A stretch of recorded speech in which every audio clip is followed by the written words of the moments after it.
DNA, the Metaverse Dual Chain Network Architecture.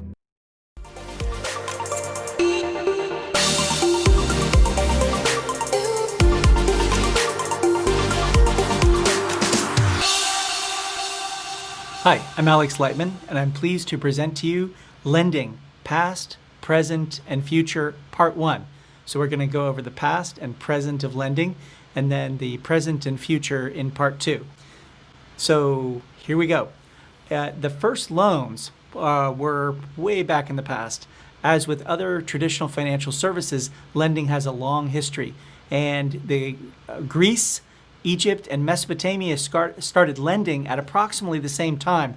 There's a science fiction story called Steamship Time that talks about when it's time for something to happen, it will happen. And they refer to it in the story as when it's steamship time, it's steamship time. And they're going to come regardless of what preparation or which nation. It's going to come somewhere.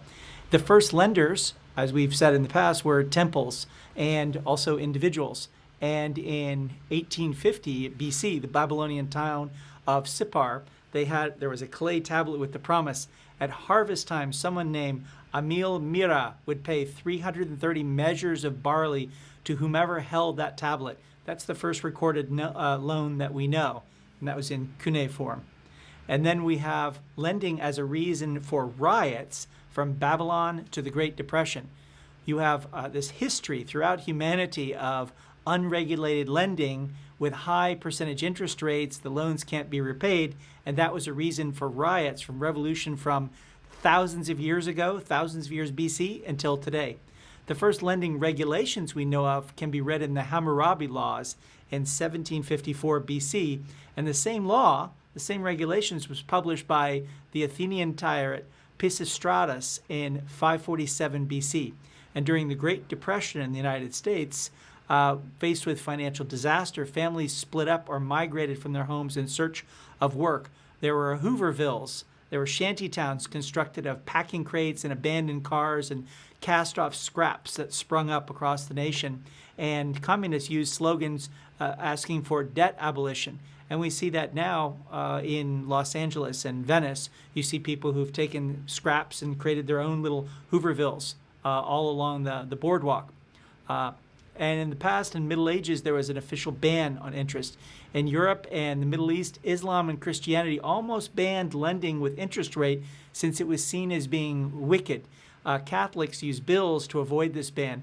And there were different social groups that provided these kind of financial services of loans, such as Jewish community members, Italian merchants, who are responsible for the Renaissance, which is based on banking in Florence, and the Knights Templar. I think it's very instructive to look at how people got rid of their debts at the sovereign level with the story of the Knights Templar. And so Philip the Fair, France, was substantially in debts to the Knights Templar, who were a monastic military order, and their original role was as protectors of Christian pilgrims in the Latin East, basically what we call the Middle East now. And they had been largely replaced by banking and other commercial activities by the end of the 13th century. And Philip used a disgruntled complaint against the Knights Templar as an excuse to move against them and killed the Knights Templar in part to free himself from his debts. And this was depicted in Star Wars Episode 3, Revenge of the Sith, as the murder of almost all the Jedi after Darth Sidious, a.k.a. the Emperor Palpatine, gave Clone Protocol 66 to all the clone troopers who were with the Jedi. And at daybreak on Friday, the 13th of October, 1307, hundreds of Templars in France were simultaneously arrested by agents of Philip the Fair, and they were tortured into admitting that there was heresy in the order. And the Templars were supposedly answerable only to the Pope, but Philip used his influence over Clement V, who was his pawn, to disband the order. Jacques de Molay was burned at the stake in 1314, and he recanted the confession from years before, and he cursed the Pope and the King to the 13th generation. Within 6 weeks of this, Pope Clement V died, and in 8 months, Philip the Fair perished in a hunting accident, very much reminiscent of King Robert Baratheon in Game of Thrones, which sets off the whole war for the throne among all the different kingdoms. And Protestantism came along when Luther nailed his 95 Theses to the cathedral door in Württemberg. Countries were permitted lending with interest rates. And the history of banking in Great Britain started in 1694. The Bank of England lent to the state £1,200,000 with an 8% annual interest rate. Lending was an important part of trading and colonization, and it was provided by the state, by individuals, and by merchant banks. But where retail and commercial banks lent to widely, the state gave loans only to a very small group of people. And that may sound like something that's only in the past, but we look at the kind of funding that's gone out during the COVID explosion, and that's gone to a relatively small elite group of people as well, considering that there are over 10 million businesses in the United States. And you might find it interesting to look across the centuries at what's been happening with the averages. So in the 1300s, the nominal rate of interest on average was 7.3%, and inflation was 2.2% on average, so the real rate was 5.1.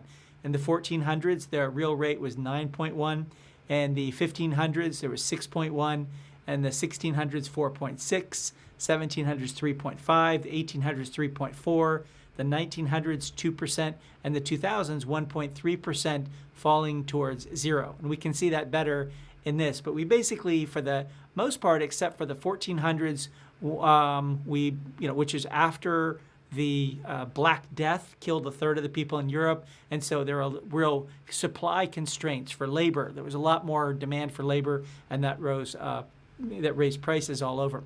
So if we look at this, we see the nominal rate of interest over on the y-axis, and then we have the time period.